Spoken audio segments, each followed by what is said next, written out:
Good evening, everybody, and welcome to another edition of Inside the Pigskin. We'll take a quick moment and get you all tuned in. Hold on.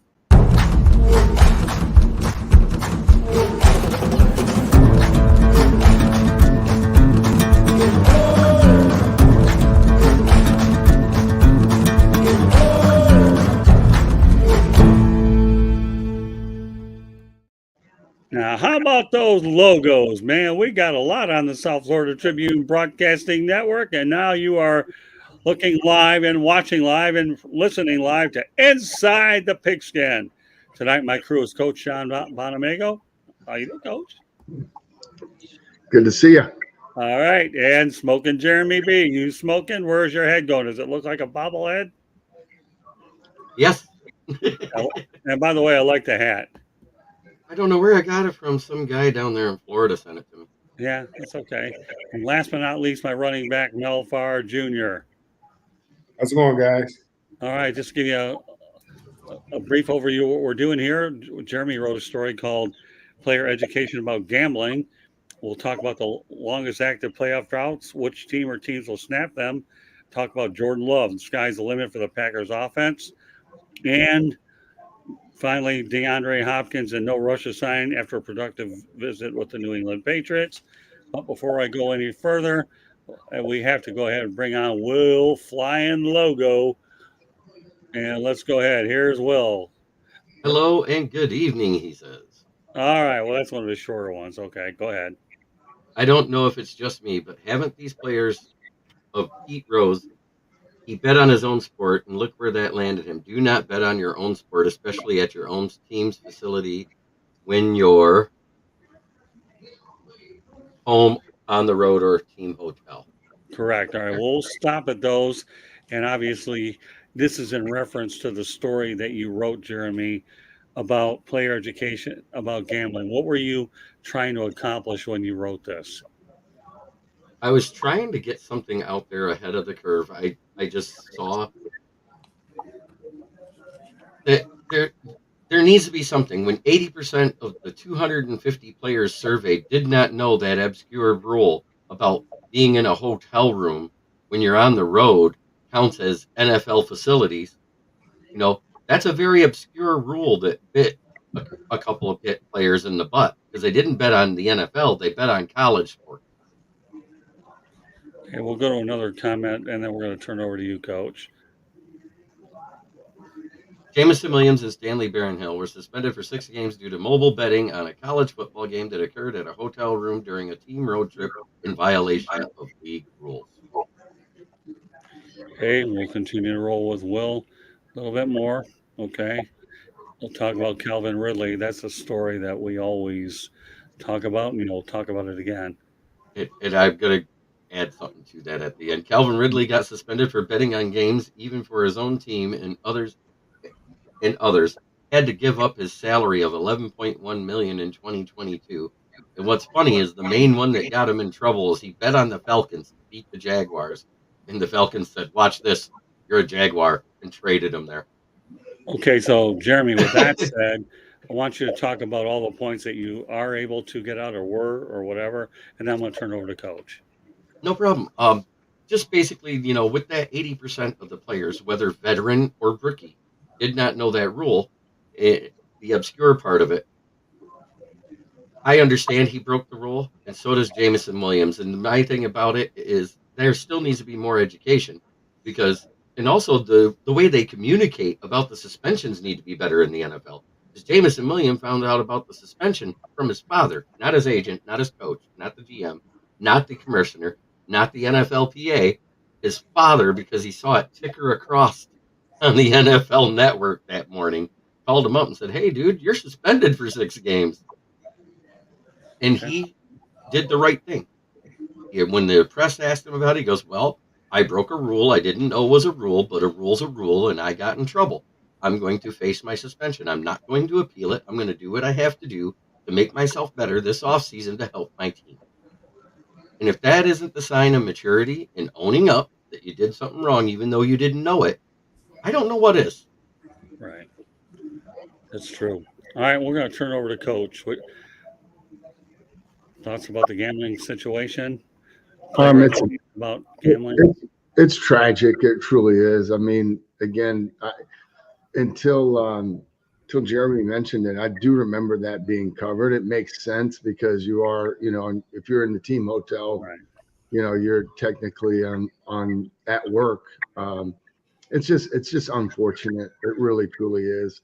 Whether it's more education, awareness, or just, I mean, sometimes guys just don't think they're going to get caught, and Right. it's just to get kind of money and then tarnish your reputation and hurt your future earnings potential. I mean, it really truly isn't worth it. But I mean, I don't know what else to say. It truly is a tragic thing. But I understand it. I mean, it goes down to the core of the integrity of the game, and you can't have it questioned at any point. Well, the main thing is, like Jeremy wrote in his story, it's about player education. These guys got to get figured out, or they're going to lose their livelihood. All right, Mel. Yeah, the NFL just came out. They said they're going to reinforce their gambling policy. The players, all rookies, are going to be required to attend a mandatory education sessions. They got 6 key rules. Number 1, don't bet on the NFL. Number 2, don't gamble at your team facility while traveling for a road game or staying at a team hotel. Don't have someone bet for you is number 3. Number 4, don't share team inside information. Number 5, don't enter a sports book during the NFL playing season. And number 6, don't play daily fantasy football. Now, I know there's been some talk about some of the players didn't understand that being in the team hotel or was being was part of this the suspension. They didn't feel that was necessary. They thought it was just regulated to the facility, but the NFL said that what's been in place for a long time is that you can't bet while you're at work. So that whether you're in a team facility, whether you're traveling on the bus, whether you're at a hotel in another city, whether you're at a team-sponsored function, you're at work. So now I guess they're going to clarify it for some of the people who didn't understand the terminology when they just said whenever you're at work. Now they're clarifying it, making it very specific while you're at work, team bus, team hotel, traveling, plane, hotel, whatever the case may be, you're not to gamble, period. So we should hopefully, with the clarity, although I'm sure there'll be a few dum-dums that are going to try to do something, but hopefully with this clarity now, we won't have this problem again, because this obviously has become a big problem. We have some big name players that have been caught up in this gambling, and some guys have lost their jobs. I mean, when you're a high draft pick, you have some leeway. When you're a mid to late round draft pick, there's no leeway whatsoever. You're done, and you have to start all over again, looking for a job. So it's unfortunate that that it happened to these individuals, but you have to understand being in the NFL is a privilege. Right. It's not a right; it's a privilege, and you have a responsibility when you're there to represent the NFL, to represent your team, represent your city in a certain way, and also represent yourself. That's true. I mean, the whole idea is when you talk about player education about gambling, they need it. It's how many times have we seen peak for pits stories where you had it all and all of a sudden you lost it all? And gambling is the one thing that will certainly get you there much quicker. How many athletes ended up going broke, and then you can only figure out what happens. So let me point this out, Corey. Go on to our next topic. Inside the Pigskin is being broadcast around the world. Version of Inside the Pigskin can be heard on iHeartRadio, Apple, Spotify, Google, or wherever you get your podcasts. Please hit the red subscribe button on YouTube, South Florida Tribune. We're striving for 1,000 subscribers. Please also comment, like, and share the broadcast. Want to be a guest? Well, chiming in here in the chat room is one way to do it. Or if you want to go in another way, send topics to South Florida Tribune at gmail.com. If you want to advertise cost efficiently, give me a call, 954-304-4941.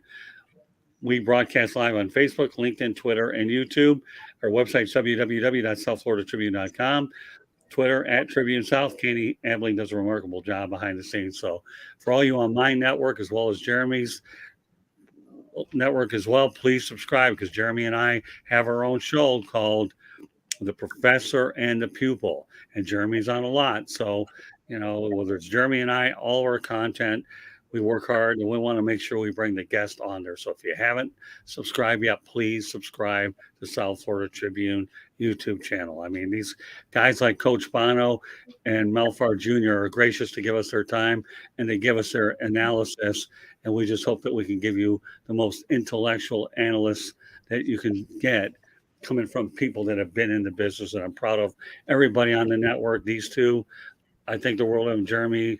He is a rising star. He's obviously learning a lot, and he's a guy that's been given more responsibility as time went on. So please subscribe, everybody. I won't say it any more times except later. All right, with that said, let's move on to the next subject. The longest active playoff droughts.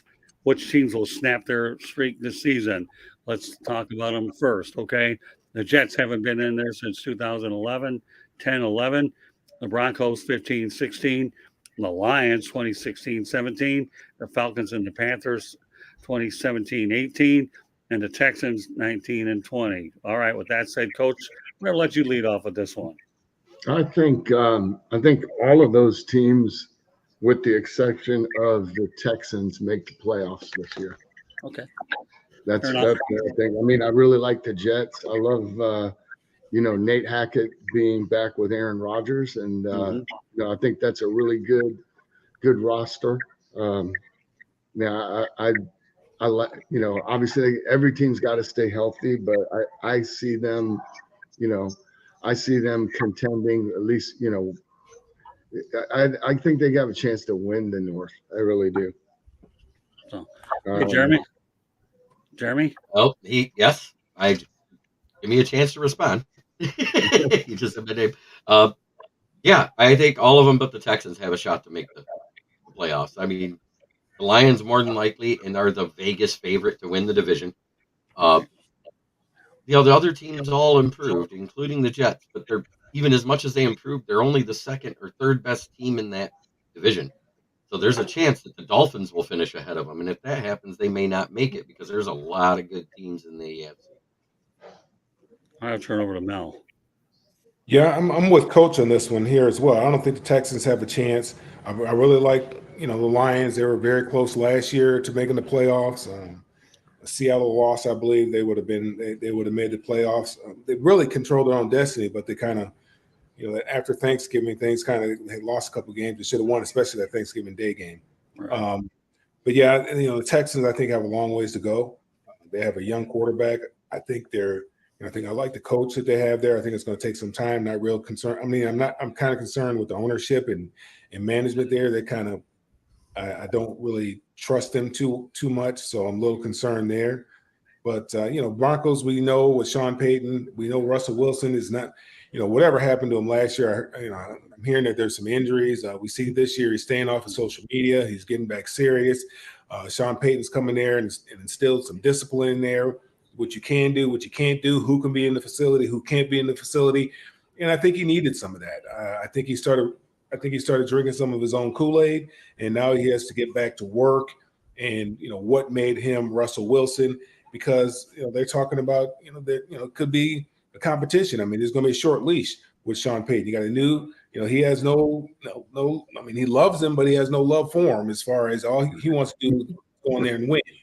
And if he doesn't go out, if he doesn't produce, he'll yank him real quick and put somebody else in there. So we're looking for the Broncos to definitely rebound this year. The Falcons and the Panthers,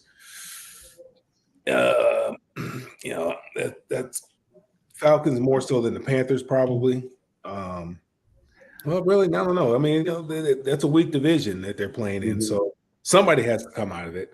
So Right. we'll see what happens. I mean, probably only one team will come out of there. And if I were a betting man, which I'm not, I'd probably choose Tampa Bay to come out of there because at least they have a veteran type quarterback there. Assuming that Baker Mayfield wins that job. Yeah, that's the little teaser here about the Falcons and the Panthers as a division. Now, I know you want to say something. All right, go ahead, Jeremy. Well, if Sean Payton gets Russell Wilson to the playoffs, we have to call him the short quarterback whisperer because him and Drew Brees is 5'11". Okay, Yeah, but they gotcha. had some talent, though. I mean, both I of them had understand that. talent. No, I'm just saying. I like Drew Brees. I like Drew Brees when he was in college. And I think the only I thing did that, you too. know, the reason why he fell to the second round, I believe it was when he was drafted, is his height. Otherwise, he would have been a first round draft pick because he had big time production in college. Yeah, the only thing I'll say to close out the topic is that I agree with everyone. Yeah, I don't see it for the Texans this year. They could all come out, but we'll see. I mean, you're talking about the Jets. You have Aaron Rodgers. You never count him out. The Broncos, like you guys have talked about, if anybody will turn Russell Wilson around, will be Sean Payton, or they'll end up eating a lot of money and they'll eat a lot of crow. The Lions certainly got a lot of national television appearances, so now we're going to find out that they're real. And I think they even approached them for wanting to go back on, what was it, Hard Knocks, but I don't know if the Lions are buying that Kool-Aid. The Lions Falcons, said no. Panthers. Oh, did they? Okay. hmm And then the Falcons and the Panthers, well, because of the division, and Texans, well, they're up and coming, but not quite yet. All right, let's move on to the next topic. And one that Eric Katz Hey, certainly is Scott. looking, yeah. Scott, can I ask a question? Which of those teams that you listed, which do you think has the best chance to win their division? Oh, that's tough. Lions. That's what I think. I really Yeah, think. I think so too. I mean, With Aaron not being and it kind of, I know it's going to lead into one of your next topics, but right, but that's okay. With Aaron not being in Green Bay, and I mean, to me, that division's wide open. And if Goff can have another great year like he did last year, I mean, I think they can win it. I'm a homer in that regard, man. I'm always pulled for the Lions. So nothing wrong with being a homer, coach. And not only that, I was thinking about Goff, and then the Lions did not lose their offensive coordinator. Right. That's huge. I mean, that's huge. Right. And they've added some pieces offensively. So, the Lions are Offense wasn't where they had their problems. No, but they still added it. They got the tight end, right? From Iowa. Is it LaPorte? They got the running back from Georgia. They brought back Marvin Jones Jr., who's a veteran that can play the slot or outside. That's true. Yeah, I think Marvin Jones Jr. will feel much better with the offensive schemes that they have, and he knows that Jared Goff is very reliable. Good. Thanks for bringing the question up, Coach. Much appreciated. Because now you obviously know it does lead my next topic.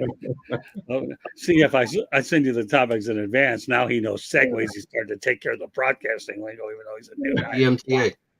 It's okay. Hey, there you go. So there you go, Coach. Now I know we're going to have you. We're going to segue over to it on a slide. You're getting good at this broadcasting thing, man. You're doing great. Wait, what do we have? 3 shows, including the cancer one, and we'll talk about that a little bit later in the broadcast. But you know what? If we're going to do that next one, we might as well put Eric Katz, who will be on later's edition of 108 Stitches Baseball Talk back. Offense is kind of a mystery right now, which does segue into Jordan Love's sky's the limit for the Packers offense. All right, Coach, take a swing at this one. Well, here's what I like about his chances. Number one, he's been an understudy. He's had a chance to sit in that room and learn from the best, from Aaron Rodgers, how he studies and all those things. I mean, I was in Green Bay when we drafted Aaron. Aaron had to do the same thing. He sat behind Brett. So I think he has that going for him. Again, you're paying for an offensive-minded head coach who's, make no mistake about it, Matt LaFleur is the offensive coordinator in Green Bay, just like Sean Payton is the offensive coordinator in Denver. So, I like it. I like the fact that he has had a chance to play in some games. The results were obviously less than spectacular, but at least when he gets out there and he, for the first time, it's not going to be his first, the first game that he started. It's not going to be his, he's had a chance to learn the offense, to, acclimate to the speed of the game. And, he clearly has the physical tools. I like his chances. Is he going to play at the level of Aaron Rodgers right away? Absolutely not. absolutely, he will not. They're going to have to help him. He's not going to, they're going to have to stay in games. He's not going to be able to carry the load completely by himself right now. But, if they do a good job of, protecting him and when I say protecting, not just, in the pocket, but protecting him within the game plan and within the play calls and what they ask him to do, I think he could have a really good year. Okay, Jeremy. All right, there's Ken Ballrick, also known as Stone Dad. Damn, 4 cool dudes. What's up, guys? What's up, Ken? Glad to have you with us. All right. What I want to do is, all right, let's go ahead, Jeremy. Some thoughts about Love. Jordan Love is the great unknown. Sometimes sitting a quarterback works great, and sometimes it bites players. With him being a first-round pick, and they traded up to get him, if I remember right, didn't they? They traded back up to 26 to get him Yeah. that year. So with getting him at 26, everybody thought, we're getting rid of Rodgers. 3 years later, they finally did. Now Jordan Love gets his chance. And I think it will work out for him, but I don't think it'll be at the beginning of the season. I think you'll see him start to flourish somewhere between weeks 8 and 12 because he's going to still have to get comfortable in that offense. And you can say what you want about OTAs and when they're in the pajama party, as Dan Campbell calls it. It's not the same as in game. And neither is the pads in the offseason. It's not the same. They're out there with those bobblehead helmets, where it looks like they can just sit there and go like this all day and not hurt themselves. Right. Okay. That's just my take. And all right, let me mention something about. Actually, you know what, Mel? Why don't you comment on this? And I have a question for everyone, y'all. But before I do that, I do want to.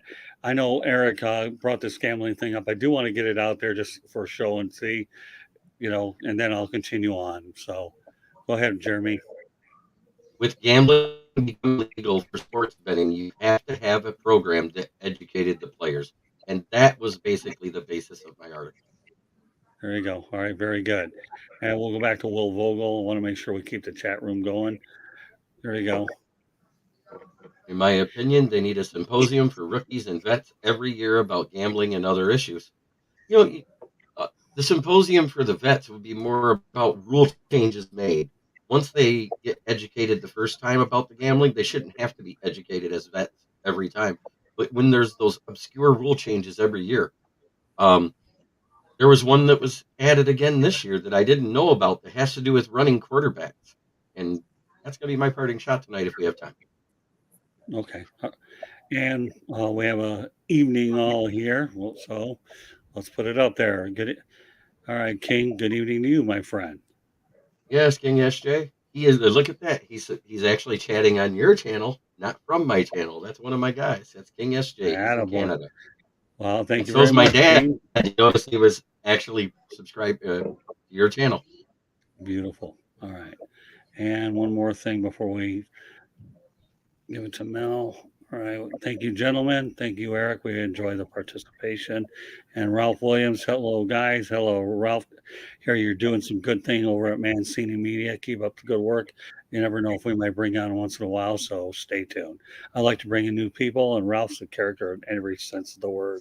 And if that isn't putting it lightly, I don't know what is. All right, Mel, go ahead. What's your take on Jordan Love? Well, I mean, back, a long time ago, when Coach first started out in the league, when I was out in the league, guys used to get an opportunity to develop. That was one of the things that, their teams were patient. I mean, you think about Steve Young, he had to sit behind Joe Montana for a long time before he got to start. I mean, first started out in the USFL, then came on over and had to sit behind Joe Montana. And, lo and behold, Joe Montana gets traded, just like Brett Favre did, Aaron Rodgers did. Guys had a chance to sit. Steve McNair, he got a chance to sit. The list goes on and on and on of quarterbacks who get drafted in the league and had an opportunity to sit. I think it's a good thing for him as long as he used that time wisely. We look how Brett used that time and look at the type of player that he turned out to be. Hopefully, Jordan doesn't pick up any of the bad habits like Aaron did from Brett, holding the team hostage. Hopefully, when his career winds down, that he's not holding the team hostage the same way that the last two quarterbacks did. Right. But you think about it, when they drafted Jordan Love, Aaron had a subpar season. I think it served its purpose, them drafting Jordan Love. Yes, it upset him. It ruffled his feathers a little bit. He was a little upset. He wanted some help on the offensive side of the ball, whether it had been wide receiver or running back to utilize that draft capital. But they drafted a quarterback, quote unquote, his heir apparent, and that lit a fire under him. And what did he do the next couple of years? I mean, he set the league on fire. I mean, he made sure, hey, if you want this job, I'm not just giving it to you. You're gonna have to come take it.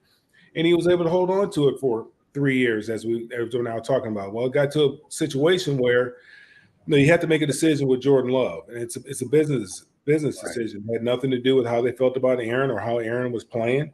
But at some point in time, it happens to everybody. You have to move on, and so they decided that they were ready to move on. I think this is going to be better for LaFleur because I think he had to change a lot of his offense to accommodate Aaron Rodgers. I think now they'll be able to run that West Coast offense or that Shanahan offense more so where they can really plug any type of we know he's talented at the quarterback position. You put a very talented mobile quarterback in that position with a good offensive line, a good running game. I think you're going to see a little bit different offense. And I think Green Bay, is going to do well. Like I said, I think it'll work out well for Matt LaFleur because he doesn't have that ego that he has to deal with. He doesn't have to worry about appeasing Aaron Rodgers all the time. Now he's in charge. Now he's in charge, and now we'll get an opportunity to see what type of play caller he is. All right. The only thing I'll say about the whole thing is this. Love saying the sky's the limit for the Packers offense. I'm not ready to go there yet. I need a bigger sample size before I go out there and make that kind of comment. That's number one. Number two, he better not be progressing in week 12 where they're going to have some really big problems up there. He better catch up. So that leads me to the next question. I only need a brief answer on this one. Coach, should Love play a lot in the preseason? Yes. Yes, Okay. he should. What about you, Jeremy? What was that? Should Love be playing a lot in the preseason? Seeing how there's only 3 games, I think they need to do the early dress rehearsals and often with him. Maybe instead of just letting him do a drive or two the first game, let him play an actual half. And then in the second game, run him out for a quarter. And then let the backups fight to see who's going to be the number 2 in game 3 and give him the rest of those 2 weeks. Okay, well, that's fair. What about you, Mel? Yeah, I think he needs to get a lot of reps, a lot of live reps. Obviously he's played in games, but it doesn't hurt to get reps. Protect the guy the best that you possibly can. I mean, football, it's a violent sport, but I think if the team is going to start the season and they're going to get off rolling, I think he needs to get as many live reps as he possibly can and see as many different things as he possibly can as well. Yeah, I agree. He needs to get a lot. No, I wouldn't limit him to 3 quarters, Jeremy. I think he has to have a whole lot more than that. All right, let's go back to the chat room, and then I have one more topic before I turn it over to Mel. Okay, let's continue on. Will Vogel. I'm going to say, go ahead. You know the drill. I'm going to say Lions because they've got a really good offense and defense and drafted well and had a great offseason. Okay. That's coming from a Panthers fans, boys. So we got to take that with a grain of salt there. The Broncos will snap it. Wilson is looking more lean, and Sean Payton can turn the team around. Look what he did in New Orleans. Absolutely. That's the main reason why we think the Broncos will make the playoffs is because of Sean Payton. Okay, fair enough. Let's keep going. The Jets have a tough schedule ahead. You're not whistling Dixie.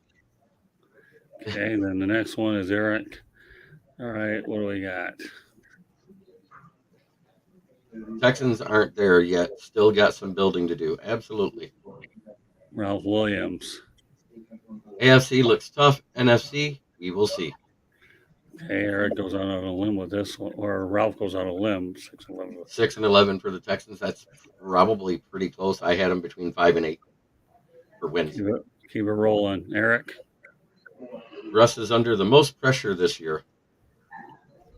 Okay. When Jeremy is smiling, he wants to speak. He knows me. Very observant. That's good stuff. Keep going. The Jets have a chance, but a tough division and schedule ahead. Okay. Mhm. Keep going. I love this. This is good stuff. Okay, the Lions. The Lions have a solid defensive front, and probably, and I'm going to go out on a limb and add to that, and probably one of the most improved secondaries in the league. Okay. Keep Jordan going, Love. Jeremy. Jordan Love looked a lot more comfortable last year than he did his rookie year. That goes without saying. I agree. Love has learned from Rodgers. I still think he needs to learn a lot of pressure playing for a team that has quarterbacks like Starr, Favre, and Rodgers. All right, one more to go. Matt LaFleur owns that offense, period. He does it all.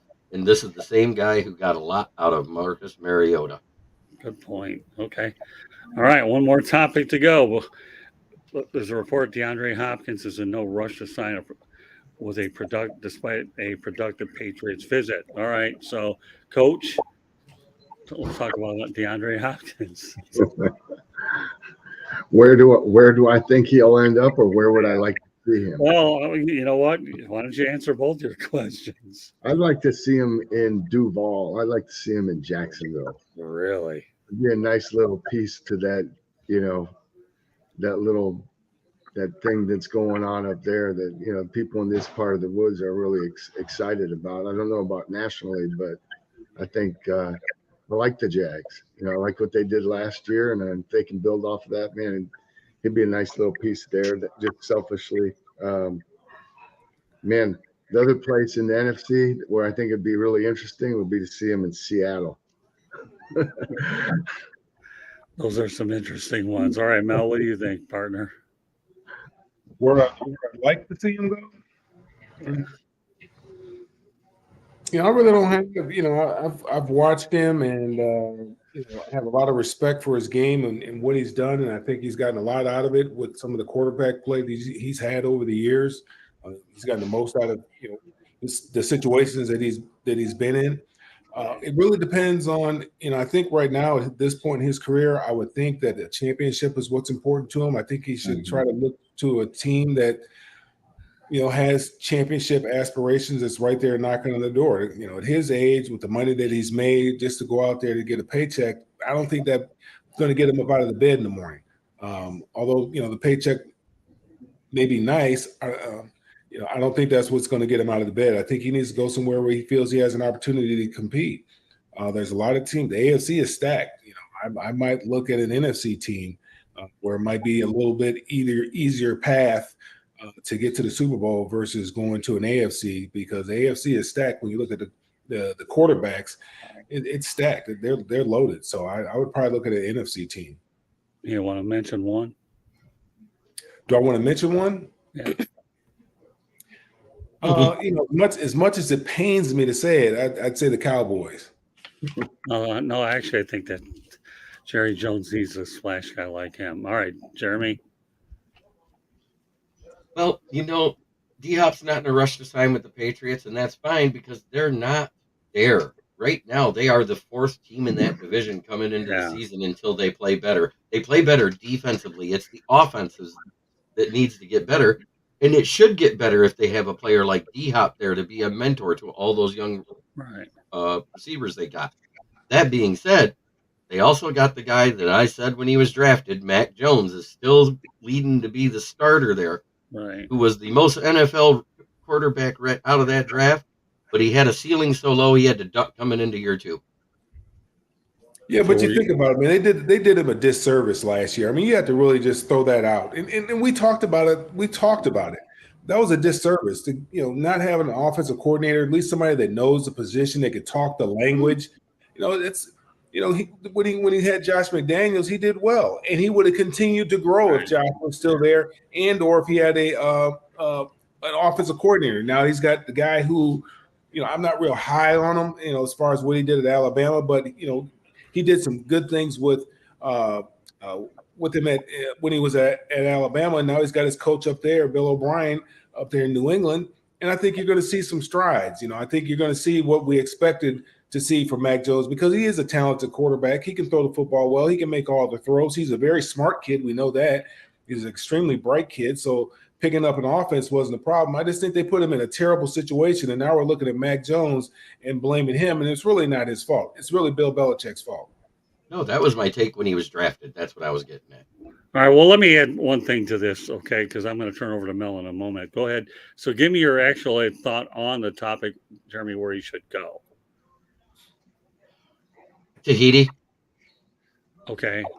Now, let's get realistic, Jeremy. No, that is realistic. I think he should retire because he's at that point, and especially after the team people at the Cardinals says he doesn't like to practice. He doesn't like to show up to team meetings. He doesn't like to do this. All he wants to do is go out there and play. Okay. So, and I understand he's a veteran, but the other teammates look up to him and follow him, and they'll follow his lead and become that type of player if he's in an organization. So I think his best is to take his money and go hit the beach. Well, that's a different take. Okay, I'm fine with that one. All right, I'll throw a couple things out here. Then we'll go one more time to the chat room. Green Bay could use them for love. I think the Lions would certainly love to bolster their receiving corps with them. Just a couple thoughts. We'll see how it plays out. So with that said, we'll go to the chat room, and then I'm turning it over to Mel. Okay, let's go ahead and keep it rolling. All right, so let's go, Jeremy. I still think they need a QB behind him to groom and make him better. Someone to push him. I think that's what you mean, Vogues. I agree. If they had somebody behind him that could push for the starting job and make him play better, he would probably be a better quarterback. Right now, he's just going to be the starting quarterback because he was the guy that's been sitting there 3 years and was a first-round pick. Okay, now let's go to Big Dan Davis. As we know, the Lions used a third-round pick on quarterback Hendon Hooker. Do you guys think at some time down the road, Hooker takes over for Goff as the starter? No question about it. No, not this year. But I think what's going to happen is if you see Ben Johnson leave, they will not extend Goff. Okay. All right, here, Mel, you got a fan. DC 8091. Mel Farr Jr., you're a damn hero, sir. How about that? Well, all That's right. one of my guys. Check, man. I appreciate it. You got the check. All right, there you go. A couple more here. All right, let's keep her rolling. Love the chat room. Hang in there, Well, Mel. Vogel, I agree. Bring him to Jacksonville because he can help a young team, help Lawrence, Etienne, and others keep being a consistent team that can make the playoffs year after year. Well, they certainly saw him enough with the Texans. All right, back to Dan. Awesome show, you guys. I'm stoked for the Lions season. I hope to see some of you guys at some of the games this year. I'm going to Raiders at Lions on Monday Night Football in October. Well, if you go ahead and see me, Big Dan, I'm looking forward to going to see the Lions and the Jaguars during spring training when I go home. All right, Chad. He says, hi, fellas. All right. And he also says, Lions receiving room is just fine. All right, there you go. All right, with that said, I better go ahead and turn over to Mel while I have a chance. Take it from there, Mel. Yeah, I got one topic I want to bring up, Coach, and I'm glad you're here because maybe you can help me try to understand this a little bit better. We see there's been some, the running back from Pittsburgh came out and he was talking about people's contracts, his contract, what's going on in the running back market right now with Dalvin Cook being released. You got the running back, I can't think of his name right now, with the Raiders that was franchise tagged. You got Saquon Barkley that was franchise tagged, and teams are just not willing to spend money on the running backs. I think I mentioned Dalvin Cook got released. He's looking for a job. So if you're building a team, Coach, you're the general manager, okay? Each one of you guys are the general manager, and you're building a team. And we're just talking about the skill position. We're not talking about linemen, and then we're talking about the offensive side of the ball. So we're talking about quarterback, we're talking about wide receiver, we're talking about running back. Tight end is not necessarily considered a skill position, but you can argue one way or the other on that one. So if you're building a team, which in order of importance, Coach, how would you be looking to build your team in orders of importance as far as the quarterback, running back, and wide receiver? Well, obviously, number one, quarterback. Me, probably then tight end, and then wide receiver, running back.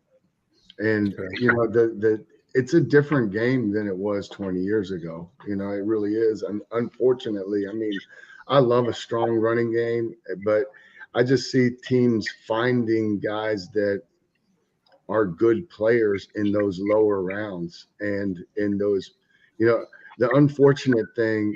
And I mean, I respect the guys that run. I respect everybody that plays in that league, but the running backs get as you know, they get beat up, and because of that, the shelf life just, you know, is just not. They don't last a long time. I mean, you're just seeing more. There, you So see, they're disposables. We're just saying they're replaceable. You can just yeah, you can go find them. You can find them a lot easier. Yeah, they're more. It's now look, like the guys that you mentioned, those guys are elite guys. They're premier guys. I mean, Saquon Barkley, you know, Dalvin Cook, those guys are elite players. But you can get by with a, you know, you can still survive with a lesser running back, you know. And let's, you know, I mean, what's the last guy? It's probably, you have to go back maybe to, like, you know, Peterson to say, you know, when's the last time anybody really like relied on the running back like we did 20 years ago. You know, I think the game's changed, and the ball's being spread around. I think those athletic tight ends that can run block and be pass receivers, those guys give, you know, those guys are matchup problems for defenses, and that's, you know, that's my rationale for going to that position after quarterback. All right, let's go to the chat room real quickly. Okay. All right, Jeremy. I would go QB, wide receiver, running back, is Okay, what Will Vogel says. Okay, let's continue And on. running backs on the only last a few years, not long, unfortunately. QB, you can last a while like Brady. But that's the exception to the rule. That's the longest lasting quarterback since what, Norm Van Brocklin. But anyways, and wide receivers like Larry Fitzgerald lasted a while. And by the way, Yeah, now you were referring to Josh Jacobs, right? Yep. Right. Okay. And then Chad, go ahead, Jeremy. Running backs are becoming more and more backfield receivers. Yeah. And he's absolutely right, Chad. And don't forget to jump over here to the South Florida Tribune, Chad. You can check out these shows, you know, where we got great guys with us like Coach Bono and Mel Farr Jr. And of course, you know, my publisher there, Scott Morganroth, the Motor City Madmouth. So there you go, Chad. All right, Jeremy, you're the GM. Build your team. I'm going quarterback, and I'm then going running back, because unfortunately, what you have to be able to dominate is time of possession. That's what gives your defense a rest. So a running back does more for that than the wide receiver does. So I would go quarterback, running back, wide receiver, but that's just me, because a decent quarterback makes decent wide receivers better. So you don't necessarily have to have an elite wide receiver right off the rip to be good. You can have a journeyman, a mid-round pick for that. It's shown that when there is first-round running backs taken, how many have actually been a bust lately? Not many. There haven't been that many taken. You know, but when they are taken, they've that's made it. The reason why. Yeah. Yeah, I mean, I know, you know, Kajana Carter, you know, those, you know, there's the ones in history. Yeah. There's a list of busts all over the place. The biggest problem with running backs has been the injuries, and the injuries is because of, you know, usage. You know, they get used, but guess what? Everybody gets injured. I mean, football is a game; it's a violent sport. Everybody gets injured. You know, the Bosa brothers have both had knees, if I'm not mistaken, and they're, you know, nobody's talking about their knees, and when they're you know, when they're up for these contracts. Same with Chase Young. Yeah, Chase Young, but you know, he's got a durability issue, so they didn't pick up his 5th-year option. I mean, there's a lot of, I mean, players get injured all over the place. Wide receivers, they don't get injured as much now because they can't get hit like they used to get hit. You know, you can't crack them across the middle like you used to be able to crack them across the middle. You know, otherwise their shelf life would be a little bit shorter. Now they can just run through the defenses and do whatever they want to do. You can't hit them like you used to hit them. So, you know, I'm with you, Jeremy. I mean, I believe in dominating the line of scrimmage. You know, I believe I'm an old school kind of guy, smash mouth football. I'm like Mike Vrabel. You know, he's got a big old running back there, and guess what? He's going to feed him. He's going to dominate the time of possession. He knows come the third, fourth quarter, he's going to wear that guy. He's going to wear them out to the point where they're not going to want to hit that big guy coming downhill because he is a big man. Derrick Henry's a big man, and he's moving fast. 260. And he has evil intentions when he's coming downhill. And you have to make a business decision. If you're a DB, you have to make a business decision. Right? Do I want to be able to play with my kids when I get older, or do I really want to stick my head in here, or is there a way where I can let him pass me and just jump on his back and try to get him down and keep my job and not embarrass myself? So who's your favorite big back of all time, Mel? Jim Brown, without a question. The Jim Brown was one of my. He's number one, and Eric Dickerson was number two. And I used to love Mac. Well, actually, I'll take that back. William Andrews. I love William Andrews, and I used to love Big Mac up there at Cleveland. Yeah. Where's Eddie George ranked? Eddie George wasn't one of my. He wasn't one of my favorite backs, to be honest with you. Maybe because he went to Ohio State. I don't know. Okay. I think that might have a lot to do with Get him. When I came in the league in Jacksonville, he was in Tennessee and he was in his prime. And that's a big man. And he man. Nothing but knees and shoulder pads, man. You had to make a business decision. I've seen Christian Okoye run, but I watched Steve Atwater hit him right, and that's where you got to hit him at. You got to hit him up in the line of scrimmage, because once he gets loose, it's over, man. You can forget about it. Of course, Earl Campbell was one of my favorite. Oh yeah, yes, one of my all-time favorite. Big Earl, I love Big Earl. Yeah. All right, let me go ahead and chime in on your question, Mel. First of all, QB obviously is top of the list. I want a good defense. I want a pass rusher is what I want to do really badly. Well, we're talking about an offense. You're building your team on the offensive side of the ball. Offense. Well, then if I'm going to talk about offense, then I would definitely take a tight end for sure, because you need those blockers on either side to bolster that offensive line. And then if you're talking offense, give me one big, strong offensive lineman that can keep your quarterback on his feet. We're just saying that the skill position. If you're drafting, I know, but I'm talking offense. All right, you're allocating your dollars. Okay, there you go. We know the quarterback is number one. Now, between wide receiver and running back, where are you going? Wide receiver. Well, you obviously have to go wide receiver. You're not getting busted up. You don't want another Earl Campbell out there on a walker in a wheelchair like we saw, because he was the most unbelievable running back I've ever seen. The way he just rolled over you.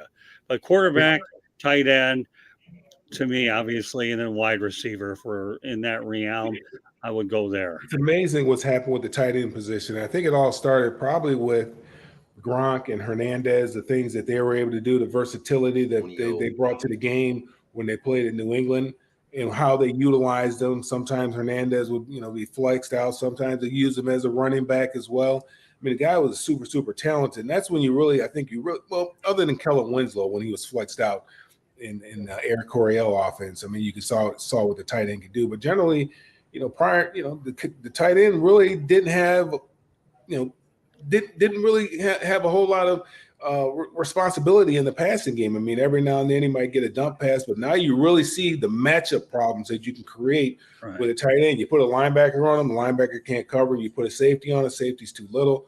A corner or anything like that, they're too little. They can just catch the ball over the top of them.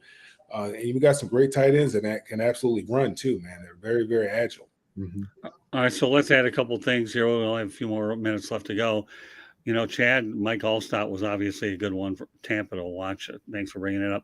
Yeah, Tony Gonzalez unquestionably was a fine tight end. I'm going further back than that. Well, here, like Big John Riggins too. Big John. Yeah, all right, but I'll tell you what. You want to talk about two tight ends?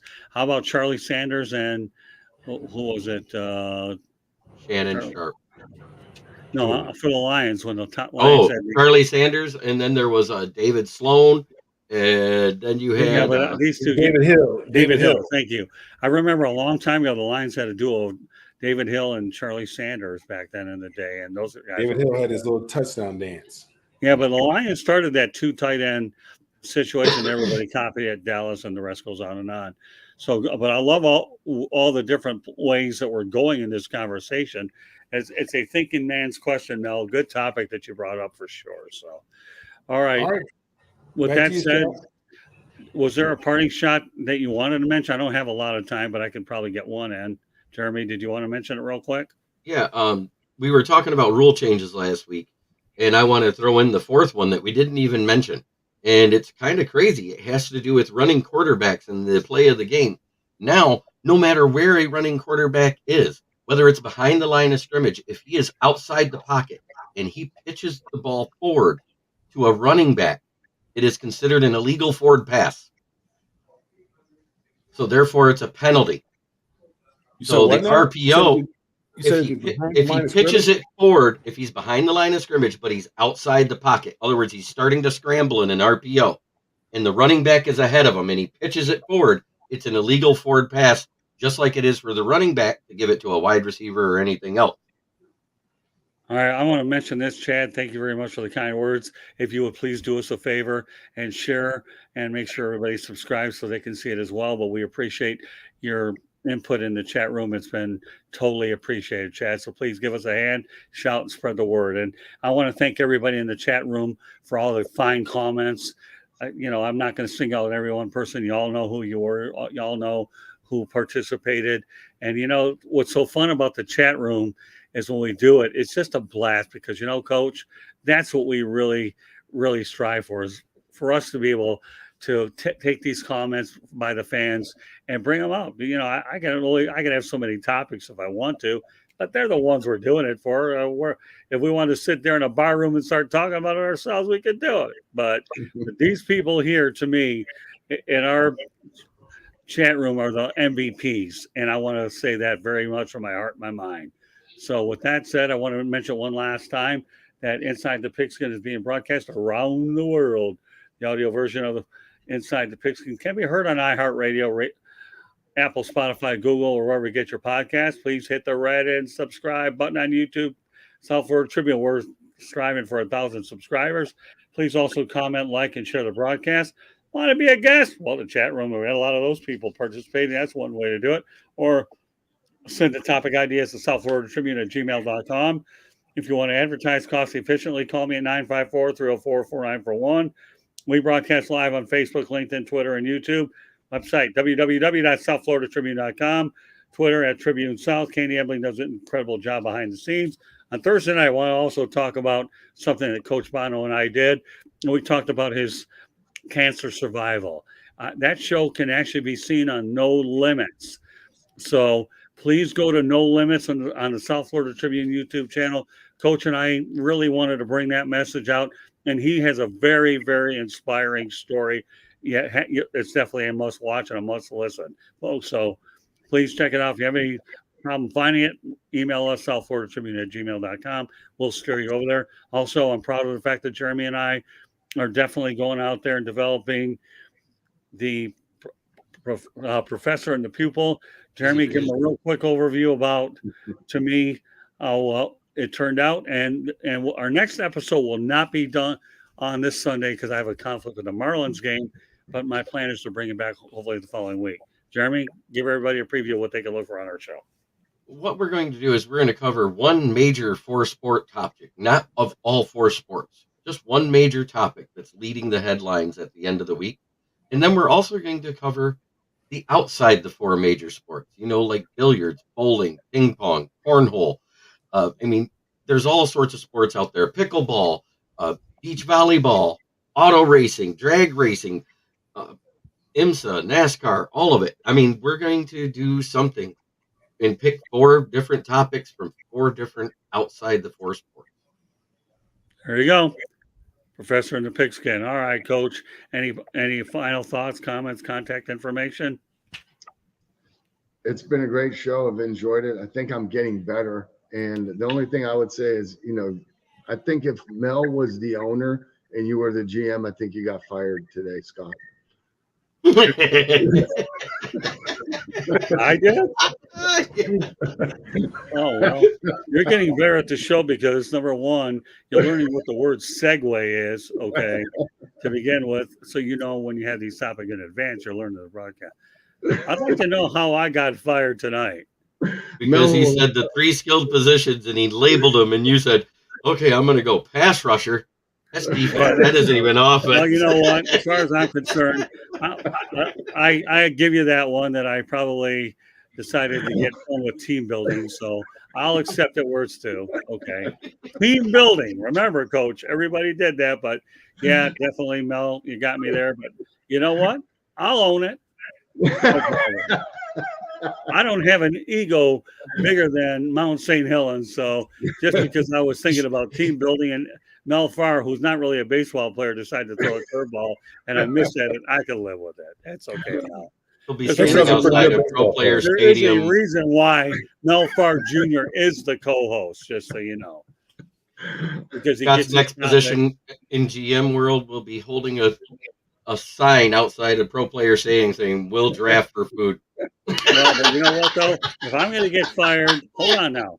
If I'm going to get fired from what was it, GM and what else? Just GM. Just GM. And you know what I'll do? I'll turn in my resignation to become a play-by-play broadcaster. There you go. There you go. And then I'll justify the words Motor City Madmouth a whole lot more doing that. You're the best, Scott. I love you, Coach. I love you, Mel. I love this whole crew. All right, Mel, let everybody know how they get a hold of you. They get a hold of me at Mel Farr Jr. That's on Instagram, Facebook, Twitter, and LinkedIn. Coach, I'll look on LinkedIn and I'll go ahead and make sure that I add you on there. Also, want to just say, just want everybody to put Deion Sanders in your prayers. I know he's got some challenges that he's dealing with. They're talking about possibly having to amputate his foot, and hopefully that doesn't have to happen, man. Hopefully he can get the rest that he needs, and God will send some healing this way, and just put some healing hands on him, man, and just pray for the guy, because you just think about a guy like him, man. What he was able to accomplish with those feet. And I had the privilege of being one of those guys that was at his very first football game when he hit a home run and then scored a touchdown the very same week, and he ran that punt back in his very first game with the Atlanta Falcons. I was down here at Fulton County Stadium, and I was actually there to witness it personally on the field. And super duper great talent, super great guy, and just praying for him, sending all my prayers his way. All right, Jeremy, wrap it up, and then we'll wait. Just so you know, after this 108 stitch, this baseball talk follows Inside the Pigskin as soon as we go off here. Go ahead, Jeremy.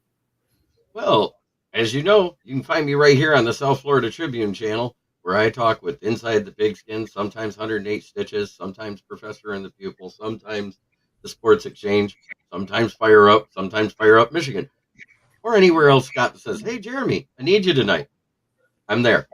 Then you can also find me on my channel, which is Kneecap Biting with Smoking Jeremy B. But first and foremost, you can find me and my articles on the SouthFloridaTribune.com under the Motor City Tribune heading, where you will find me with a list of authors such as Scott Morganroth and George Eichhorn.